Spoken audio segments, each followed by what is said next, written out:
Operation Truth, the show they don't want you to see. Now, here's your host, Lou. So we're back, ladies and gentlemen. We took a little hiatus. We rebranded the name of the show from Between the Lines to Operation Truth because we think that's the word absent in the discussion today. For those of you who have listened to me before, you'll come to terms with the fact that this is not about being contentious. That's what's resonating through the media, who happen to be at the root of our problem. This is a truth-based discussion today. We're not trying to spoon feed you either. We're not just telling you to blindly accept what we're telling you. We're giving you a little bit of a heads up. You're going to hear from two gentlemen today, Christian Briggs, who's absolutely brilliant when he speaks in regards to finance, and in particular, among other topics, we're going to talk about this digital currency and the transition to it. And then Tom Fuentes, who in his own right has an incredible mind. I mean, he's had a very distinguished career in the FBI, retired as an assistant director, coordinated the international operations for the FBI, which means he literally oversaw every foreign FBI office in a foreign country and its agents. And he's extremely knowledgeable regarding classified information, which seems to be in the mainstream of discussion every day, especially in light of the fact that we've decided to prosecute a former president over the classified information issue. But I want to just start off by saying to you, I wish that things have gotten better since the time we've been off air, but they haven't. In fact, they just seem to be getting worse day by day. I do want to remind everyone, if you listen to my podcast, I've spoken to you about this border issue. We're not going to go into it too deeply today. We're going to revisit it. But I remind you, this is a problem in the country. I've mentioned our major cities, the crime, our economy, this overspending, which again, Christian will help speak to shortly. This energy sector, this ill-conceived notion of transitioning us overnight into electricity. And by the way, I just kind of jokingly tell everybody, you do know how we charge these electric batteries in cars. It's done with fossil fuel. Just a little side note on this. So I don't want to belabor this conversation too much. There's a lot to talk about. We're going to get to each of these topics in due process. But the thing I want to remind everyone, this is about our young people. Some of us are positioned to kind of ride off into the sunset. The young people are not. They're going to inherit all of this division, all this animosity, all this hate. And I would say they're going to really pay for the manipulation of the media and how they created this distorted optic and narrative. I do want to say one thing too before I go right into Christian and Tom. The population of this country, according to the census, about 335 million. If you take 0.5% of that, that's 1,675,000 people. Could you imagine if this country had that many people up in arms every day, acting in dissent or protesting across the country? This is what I've been trying to tell people. We have distorted the proportion of the people that are unhappy. I don't want to call them malcontents because there may be some legitimacy in the things that are upsetting them. It needs to be addressed accordingly. But we have a minuscule percentage of the population disrupting, and I would say, causing this country to act in a dysfunctional manner. Guys, you got to keep this in context, keep this in perspective. Most Americans, like myself, the gentleman in this room, Christian, Tom, and 99% of the country, we're worried about our kids, educating them, feeding them, housing them, paying insurances, paying car notes, paying. No one has the time to hate you because of the color of your skin. I'm sorry to disappoint you. We've kind of evolved past that. No one cares who you sleep with. I certainly don't. I know these gentlemen with me are like-minded. No one cares anymore. Get over it. This whole transgender discussion, this is a whole nother discussion that's entering into our discussion in a general sense. And I have to tell you something funny. Back when I was running around Studio 54 in the late to mid 70s, there was all types of people in there, including transgender people. Nobody cared. But I got to be honest with you, they weren't walking into little girls' locker rooms. They weren't men trying to participate in women's sports. It appears like we've abandoned our women a little bit. We're not going to stay on this topic too long today, but we're going to talk about or brush up against all of these in the not too distant future. So I want to start out by introducing you to Christian Briggs. I wish I knew half of what he knew about finance and the economy of this country, and even some of the political overtones in this country. So, Christian, I want to start with you, sir. And we've discussed this before, but I would like you just to give a real quick discussion regarding this transition to digital currency and what that will ultimately translate to. Okay, well, thanks, Lou, and thanks for having me on the show. So digital currency is basically the tokenization of a item that has a unique serial number that can be transferred peer-to-peer. So like the Napster days, when you had music file sharing, you were able to find a person, a buyer and a seller, or a sender and a receiver without intermediate individuals or companies or platforms that would then hamper or to have to additionally quantify and authenticate that transaction. So it's really an interesting concept when it was first invented. And the market hated it at first because it took out all the middlemen and it didn't have a way of which to fully track the system that was being perpetuated on. But here with central bank digital currency, it is not a crypto system. It's not a decentralized system. It's a centralized. Decentralized allows the buying and selling to go across borders, or in this case, internationally in an autonomous way.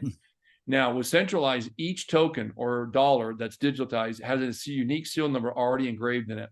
So when I met with a banker recently who was part of Obama's team, who he was working at a major bank, one of the world's largest banks, and Obama originally came up with formulating a digital currency based on the Bitcoin success that had already been successfully launched in both a domestic and international way. This banker, who I sat down with for a number of hours, and I keep it in a large, and I gave him a large platform in which to kind of say exactly what it is that he did, rather than trying to piece it together or try to share limited things. He went ahead and opened up. I said, just open it up. And he made it very clear that Obama's mission was to centralize all forms of payment for surveillance, control, and ultimately containment, and that we would live in a cashless society. When this came about was 2014, and accelerated actually during the Trump years. Trump never knew that this was going on. If he did, he was so distracted that he couldn't pay attention to it enough to try to see exactly how far this thing had gone. And now we're going to see the first phase of it launch July 1st, this literally about 12 days from now, 14 days from now. And it's going to launch, and we're going to see it under the FedNOW term. So my question to you, Christian, is what should the American public anticipate with this transition and these discussions that we're having? How's it going to impact them? Yeah, so let's talk about that. So my first thought is it sounds pretty efficient. Look, let's take it from a layman's term. It sounds pretty efficient. Venmo is a highly successful peer-to-peer payment platform. We can agree to that, right? We all know what Venmo is. Has anybody actually looked at Venmo's terms and conditions or their EULA statement, which gives them the right to understand everything you're doing? You give up all these rights for the word efficiency. And here's what's interesting. Not only when you go to the Venmo app, now you have two settings, public or private. Now, I don't know about you all, but my financial may not be the Bill Gates or the Jeff Bezos numbers, but it's pretty decent. I'm not willing to start putting out there on the open forum all of my information, whether I buy, sell, what it is, when it is, to whom it is, and from where it might originate. But that's what Venmo does. It was a science project, a petri dish, that they wanted to see if people would actually give up their financial information in a public forum. Go look at your Venmo app. This is what you can expect with the FedNow. You will be able to transact efficiently, quickly, no loss, as far as someone stealing your cash or you're not having the cash. It's really there at your fingertips. The downside is everything you do will be contained in a centralized system, and how that differs from decentralized, it's controlled by one entity or one body of government. But what people don't realize, the Federal Reserve is not technically a branch of the government, but a private corporation. So you're allowing private corporation that can work directly with all these government agencies, and ultimately they can then determine what is the value that you have within society through a social credit score. Okay, and we can expand on all of these different topics. I'm just going to throw out the big macro version here now, and then we can drill down. So your social credit score then determines your place within society. Are you a good propagander? Do you go out there and promote the government's ideology? Oh, will you do on the Republican side? Well, that's going to cost you. Christian, not to interrupt you, but don't we have some countries already operating like this? Yeah, you have 3 right now. So we have China, and let me expand on China real quick because we brought that up. It's a good question. China has multiple provinces, or basically small little countries within a country. You call them states if you want. They're called provinces, but they're massive. China's huge. China has, what, 1.5 billion people, give or take. So the 3 largest provinces currently in China are now cashless society. They are all digital yuan. And recently, about 5 weeks ago, Congressman Mark Green, who's also the chairman of Homeland Security Committee, and I gave an overview on a panel with an organization called FreedomWorks. And Mark and I made very clear, we actually showed how the digital yuan has a support with physical gold. So there's some credibility to it in terms of backstopping it. But that doesn't really define what it is. Even though it sounds good, it's efficient, it's easy to use, it can't be lost or stolen, it's backed by gold. Again, all of those beautiful adjectives that make it sound so warm and fuzzy. The social credit score is attached to it. Social credit score is a credit score, not a financial score. Credit being the fact of your social credit within society, how you rank. So if you litter, and by the way, this face recognition they've got, which ties directly into your digital wallet where your yuan is held and your social credit score is in real time updated. The cameras then do face recognition and positioning on your phone and your face to determine whether you're doing something not quite within the regulations or the laws of the Chinese Communist government. Well, then if that's the case and you do something that negatively impacts your social credit score, they deduct money right there on the spot, like a traffic ticket. They deduct the fine right then and there. And that social credit score also has to lean toward propaganda. In this case, the way they're setting this thing up here is if you're Republican or you vote, or you have some conservative ideology, or you're not within the ideology of the party, whatever that party may be and how it ultimately evolves. Currently, we know what one party is. Then you actually have something that's shown to be against you. In other words, you will now be, I wouldn't say an enemy, but let's just say you are going to not be in favor, okay, by the current government or the administration. So I want to ask you this question, if I may, Christian. So this is something the American public should be looking forward to. Am I correct if I understand everything that we're saying? This is the direction that we're going. Here's what I'm going to say to this, Lou.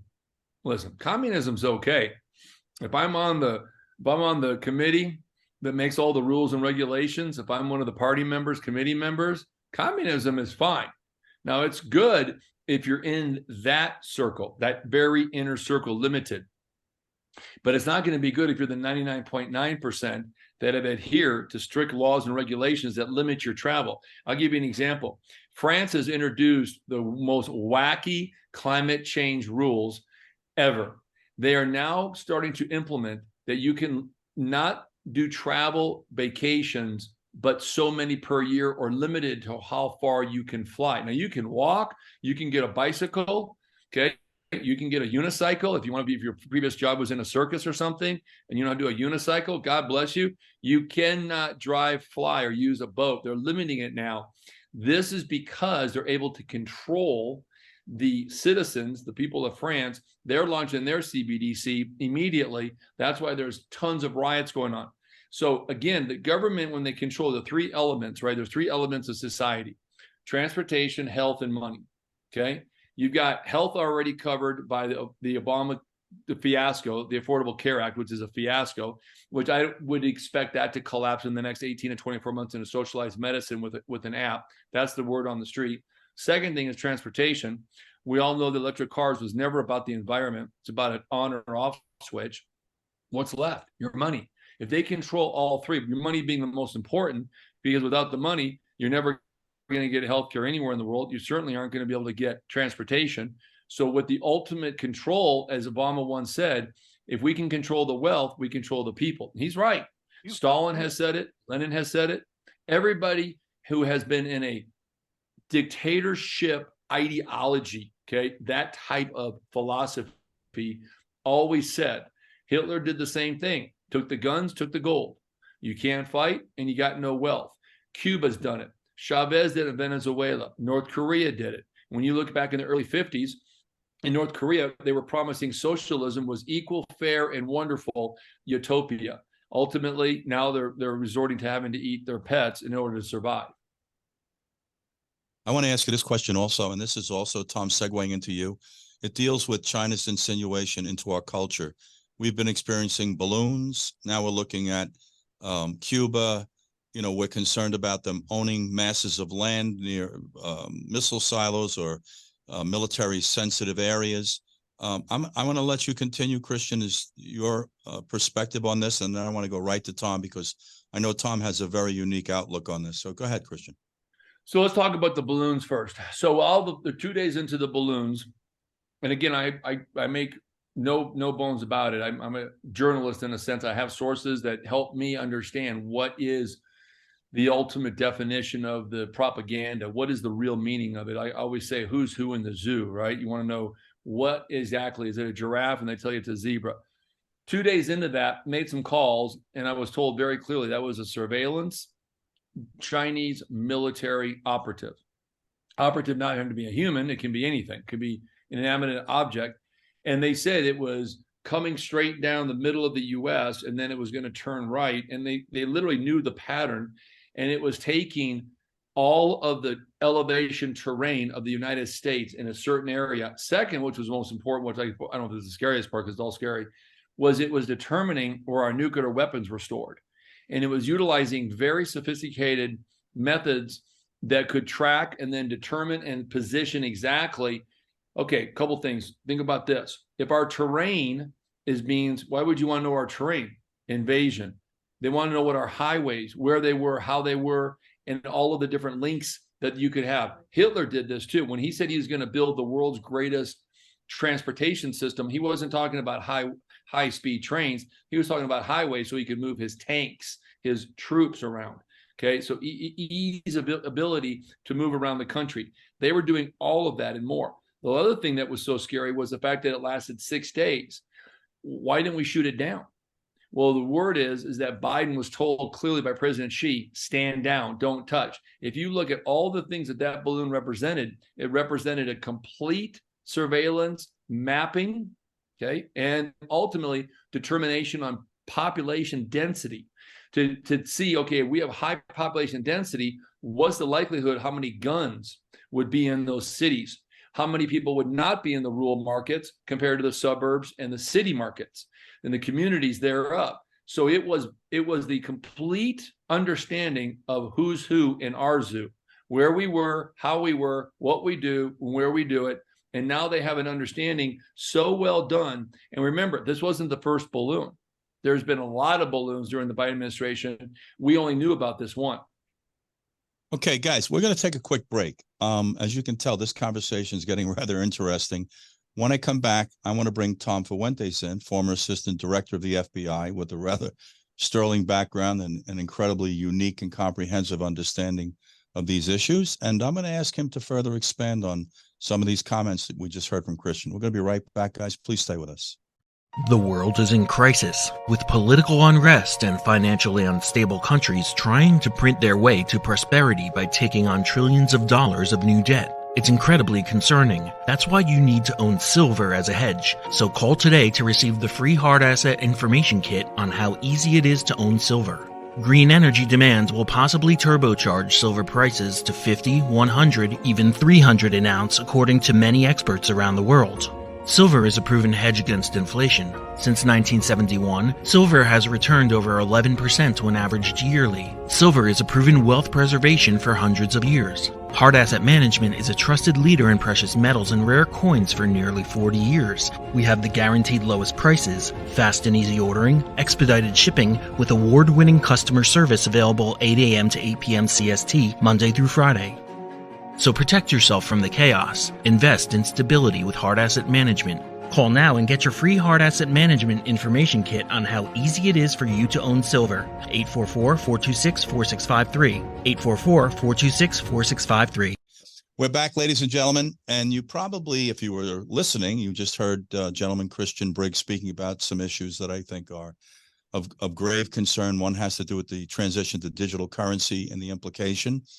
I would encourage you to go to the podcast if you didn't and really review this. And then I asked him to try to speak to the insinuation of China in our country regarding an overall operation, the economy, positioning of Chinese military potentially in Cuba, And he happened to have brought up the balloon, which is a very interesting discussion that I don't think the American public really understands the scope of this problem. So I'm now going to go to Tom Fuentes, former assistant director. And Tom, give me some insight on this topic, please. Well, Lou, the issue with the balloons, they don't really need the surveillance to tell them the terrain or, the roads leading in and out of our military bases. They can do that by satellite. They have the same satellite capability that we have, which is they can read the license plate on a car from space where they're circling the Earth or in a fixed position over the United States. I think part of the issue that they were researching with the balloons is, could they control the direction of it? And since it's flying at a fairly low altitude by comparison, could they use it to introduce weaponry, other toxic materials, copying the Japanese in World War II? Now, 1945, Japan, within a couple of months of the end of World War II, out of desperation, launched 900 balloons, sent them up into the jet stream, carried them across the northern Pacific Ocean, Canada, and if the jet stream dipped down, it brought them over the United States. They had explosives and other material in those balloons. One of them came down in a churchyard in Oregon, and the pastor, his wife, who was 5 months pregnant, and 5 children were having a picnic outside that church. Balloon came down, and before the pastor could yell at the kids not to touch it, they got near it, it exploded, and it killed 5 of them on the spot. Then the word went out, be careful if you see a balloon, it could be from Japan. Another issue with Japan had a weaponry, chemical and biological base that they set up in China, and they tested various toxic material by putting it on small planes and spraying it over Chinese villages like crop dusters to see how it affected how many people got sick, how many died, what were the symptoms. So now, in the modern era, you have China send this balloon over. They could be looking at how much control would they have over the direction, and could they introduce biological or chemical warfare by the balloon? Instead of having to have citizens get on airplanes and fly over here and start a pandemic, put it on a balloon and just spread it out over the United States. That's a possibility. So we don't know. I have a question for both you and Christian, and that deals with governmental awareness, Tom. I want to start with you, and then I want Christian to give some insight, because I know he has some rather interesting avenues into information. What's the government awareness or acknowledgement of this problem, Tom, in your opinion? No idea, because even if they knew about it, knew exactly what it was, they wouldn't tell us. They lie about it. Our current government has been so dishonest on so many issues. How can you trust them? If they say, oh, the balloon was harmless, it was, we decided just to let it go till it hit the Atlantic Ocean and then shoot it down, or other balloons that are up over northern Alaska or something, then shoot it down. We don't know. We haven't heard the truth out of our government on the Ukraine war lately. We haven't heard it on this issue.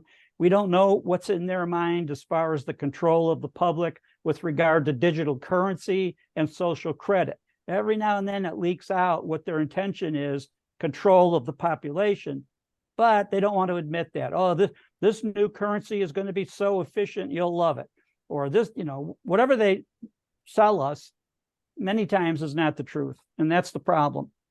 Same question, Christian. What's your opinion or knowledge that you might have? And I know that you may not be able to speak to certain things because of your access to certain informations.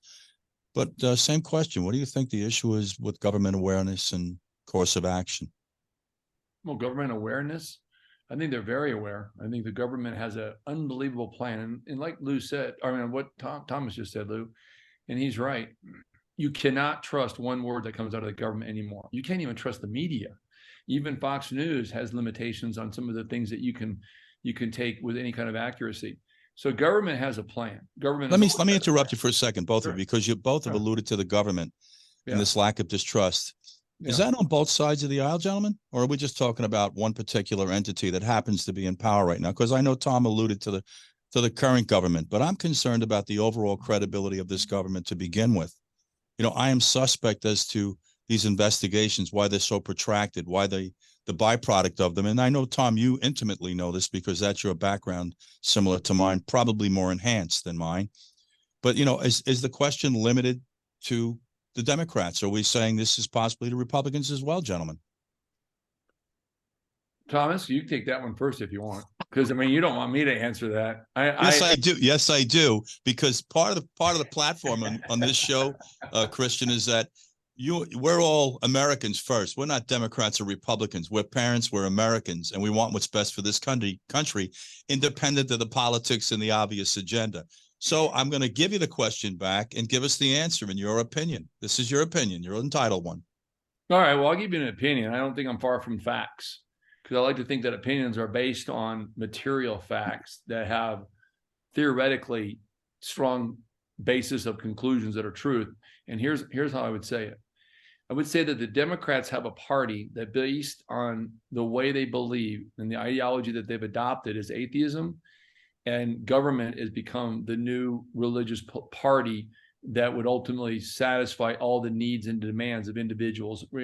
And by removing the certain individual rights, then they would be able to fill that void with their own ideology, with the policies, whether it's having 5-year-olds be castrated, little boys, or if it's 12-year-old girls who one day love to play with the dolls, the next day they want to play with G.I. Joe, then they go back to the dolls, but then they do gender therapy to try to make sure that they're the opposite of what they really will ultimately want to be. And there's, on the Republican side, you have Republicans that have consistently voted against the conservative values, or at least the ideology of the Republican Party. So I would say that, so for the most part, Democrats, not all of them, there's always good in some place. There's always a good apple in a barrel. May not be all the apples, but there's a good apple. So in Democrats, I would say the majority are atheists who believe socialism and communism is the road to utopia. Even though it's never been proven, it's always, actually, that's not true. It has been proven to not work. And then Republicans, I would say half of them are more leaning to the left, whether they've done that through times being around too many Democrats, and the other half are sticking to the conservative values, or at least the ideology and what the party's platform is based on. So it's going to be limited in terms of how many people in the political system truly value the Constitution. That's the key, is how many people in Congress would stand up and fight for every amendment that's in there and hold true to the Bill of Rights in face of their own demise politically. The world is in crisis, with political unrest and financially unstable countries trying to print their way to prosperity by taking on trillions of dollars of new debt. It's incredibly concerning. That's why you need to own silver as a hedge. So call today to receive the free hard asset information kit on how easy it is to own silver. Green energy demands will possibly turbocharge silver prices to 50, 100, even 300 an ounce, according to many experts around the world.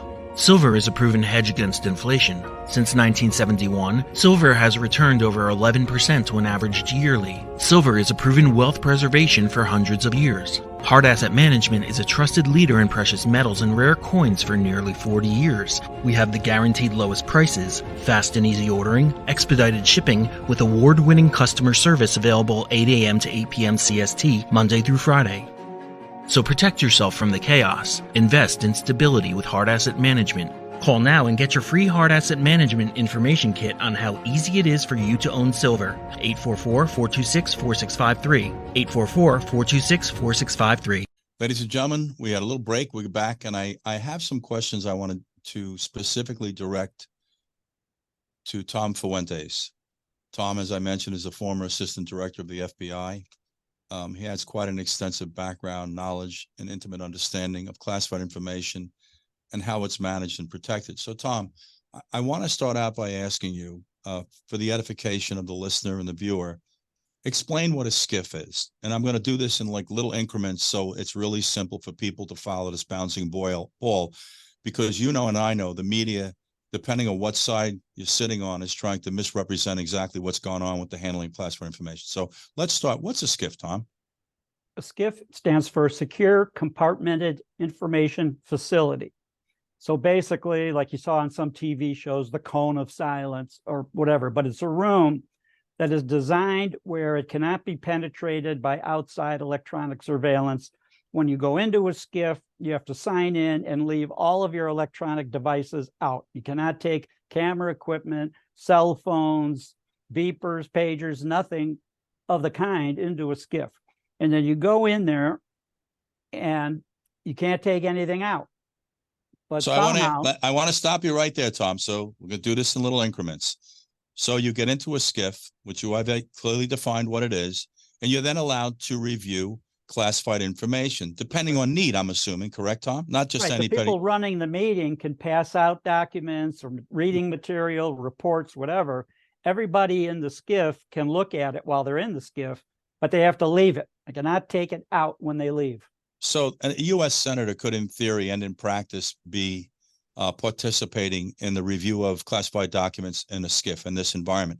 So when you finish reviewing the document, right, regardless if you're the president, the vice president, a general, a senator, whomever, what happens to the document after you review the document, Tom? What happens next? So I look at the document. Tell me what happens. What do they do? I have to surrender the document. Am I correct? Yeah, and it's returned to whoever is running the meeting, and then it can go back to their file system or wherever they had it stored in the first place. But it is not removable by any member of the meeting, anyone who comes in for the meeting. Only the host of the meeting controls the material, or his or her staff controls it. They allow everybody to look at it, but then they collect all the items and it goes back to whatever file location they had in the first place. So let me ask you this, Tom. So if you remove a classified document from that environment, from a skiff, is that a criminal act? Yes. Okay. Yes, it's a felony. So let me stop you, Tom. Let me stop you, Tom. Okay. So is an affirmative defense, and you and I both know what that means, right? It's kind of like self-defense. Someone's attacking you, you're protecting yourself, and you end up harming them seriously. They arrest you. Your affirmative defense is the fact it was self-defense. Is there an affirmative defense, like I made a mistake, attached to this criminal act? No. Thank you. That's supposed to be. Continue, Tom. All right, so you know where I'm going with this thing. So regardless of the elected official, and my understanding is the only individual that can actually remove classified information from an environment is the president of the United States, not the vice president, not any other elected official in our country. Is that a correct assumption, Tom? Correct. You know, I want to do it this way so the public understands how offended our senses should be by this misinformation that's being spouted about.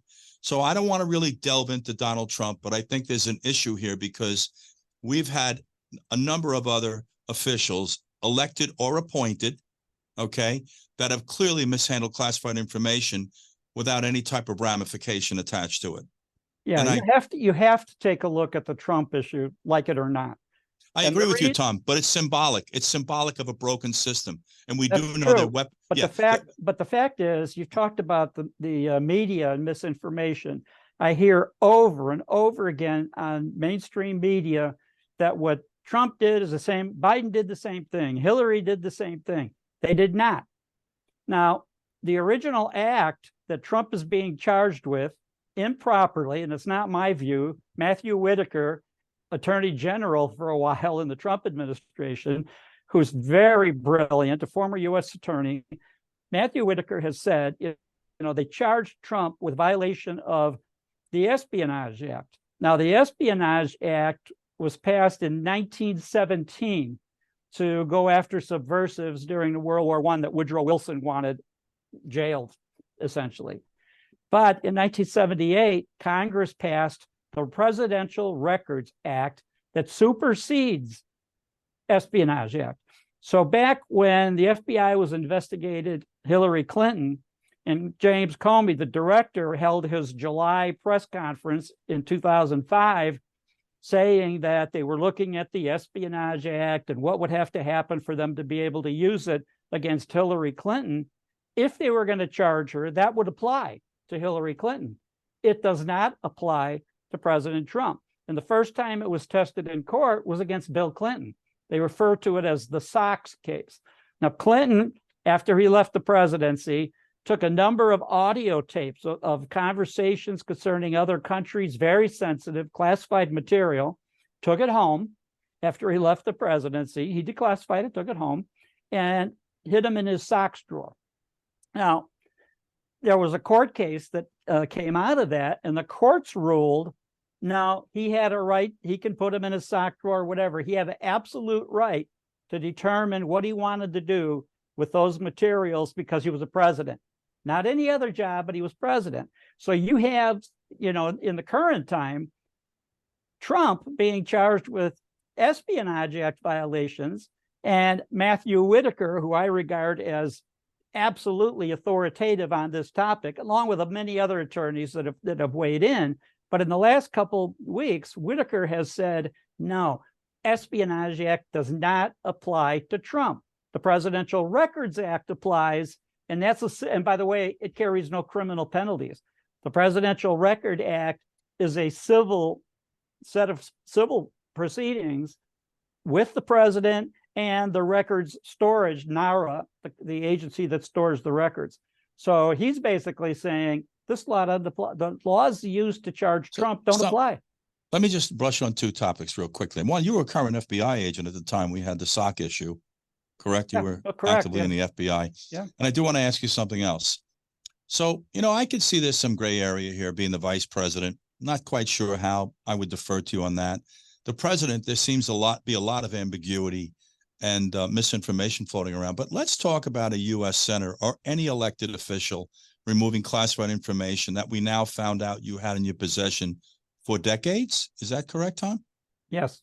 What's the penalty for this? It's a penalty. It's a felony. So depending what they want to charge and what kind of penalties they want to charge, in the indictment of Trump, it claims that he had 132 documents that were classified.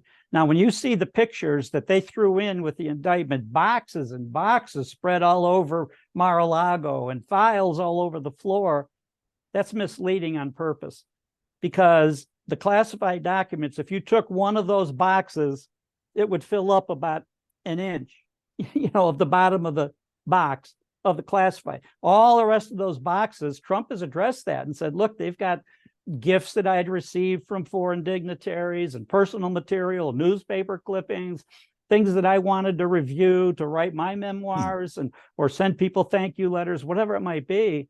So he's talked about that. But they throw those pictures in there, and friends of mine have called me and said, wait a minute, he's got boxes and boxes and boxes of illegal material. No, he doesn't. They just made it look that way, misleading on purpose. That's what I allude to when I say the media creates your narrative and your optic. But I do want to ask you this. That's not the media. That's Department of Justice in the indictment, including those photographs. But they're collaborating, Tom, is the worst part of this discussion, is that our media is collaborating with our appointed or elected officials, and conversely, they're this is really disheartening, because this is about something bigger. It's about our country, its future. Tom, let me ask you, do you happen to know how many boxes that Joe Biden had off the top of your head? I heard it was like 1850. I heard 1850. Yeah. Okay. Almost 2,000. Yeah. And they're spread out at University of Pennsylvania, University of Delaware, his 3 houses in Delaware, his garage with the Corvette. You see pictures of the boxes there. So yeah, he has all those boxes, and he's tried to move them around and all of that. But I had said when the documents were discovered that Joe Biden had, that were removed while he was vice president, or before that while he was a senator, I said there's one defense Biden could raise if it was true. If Obama, former President Obama, would have risen up and said, hey, I declassified all those thousands of documents, and I said, here, Joe, they're all yours, which he could have done. So if Joe Biden had received those documents from former President Obama, either during Obama administration, well, it would have to be, while Obama was president, he could have declassified and gave them to Joe. Here, Joe, you take them. And then that would not be illegal for Biden to have them in his possession. But you and I know that didn't happen, Tom. We haven't heard word one from former President Obama on this issue. So apparently he didn't declassify those documents before he left office. I tell you, we're going to have to adjourn again for today now. And I will tell you, we're going to have to let this thing with the former president take its course. This isn't about being a Trump supporter, by the way, because I'm having a difficult time supporting anyone, to be very candid with you, because we've all lost focus of the exercise. And I always say this, I wish people love their children as much as they love their politics and their agenda, but there's something symbolic going on here that Tom and I are in alignment on, that has to be addressed. That has to do with the honor and the integrity and the trustworthiness of this government and this media, to be very candid with you, because we're having a hard time finding anybody that believes in it. I have one closing observation for the day, Tom. Being a New Yorker, I witnessed a commencement speech at the City of New York's law school by a young woman who once again spewed anti-Semitism, referenced the police. I saw that speech. Yeah, I mean, reference the police as fascists, the same people that put their lives on the line to keep her safe if she's being sexually assaulted. You know, we're so short-sighted here. And then an overall complaint with the government, and then a redundant occurrence with El Camino's college commencement with another young lady doing the same thing. And I just have one question, because I have a lot of friends that are Jewish, being in New York, and some of the best people in my life they just happen to be Jewish, but there's some Catholics mixed in, Latinos, blacks. I had a lot of black friends. I remind people I grew up in a neighborhood. I was born in Bedford-Stuyvesant, the only white family. I'm just trying to reconcile why there was no outrage. Once again, Bernie Sanders, Chuck Schumer, all of these people that seem to be concerned about people's rights and, you know, their part. I mean, I'm having a hard time. How do people that are Jewish support the Democratic Party, which is taken on a tone of anti-Semitism? We're jumping up and down today, Tom, talking about anti-Semitism. How does this work? Someone's got to answer this question for me. It sounds rhetorical. We're going to wrap for the day. Tom will be back with us next week. We're going to get back into this, guys, and I thank you for joining us. Thank you so much, and I appreciate your participation. Tom, thank you, sir. Thank you, Lou. My pleasure.